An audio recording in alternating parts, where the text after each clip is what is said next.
Asalaamu calaykum waraxmatullaahi wabarakaatu. Waa idin salaam dhamaan walaalay Soomaali meel kasoo joogtaan.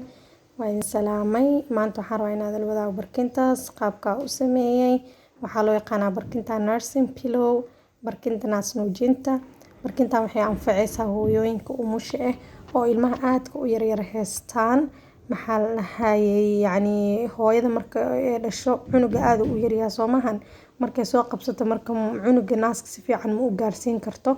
Marka barkintan waxay u caawinaysaa inay korka ay saarato maxaa la dhahaayay oo cunuga ay markaas ay naaska ku siiso cunuga kor u soo aadayo u soo dhawaanaya ayadina hadhow dusha iyo qoorta ma ka daaleyso markii hadhow cunuga barkin la'aan aan nuujisid xanuun waayo dhabarka qoorta way ku xanuunaysaa waa daaleysaa cunuga si fiican naaska ma u siisan kartid marka barkintan wax badan ay u taraysaa hooyooyinka qofkii yaqaan wuu yaqaan qofka aqoonin hadda inuu barto maxaa la magaalada Muqdisho hadda waa lagu gadaa meelaha oo waxa lagu gadaa supermarket-yada nursing pillow waa lahaa maama barkinta naas nuujinta marka waa kaasa hadda waa sameeyay waa tolay suufkii ku aruurinaya saasayna ku soo baxday soo dhawaada waa mahadsantiin.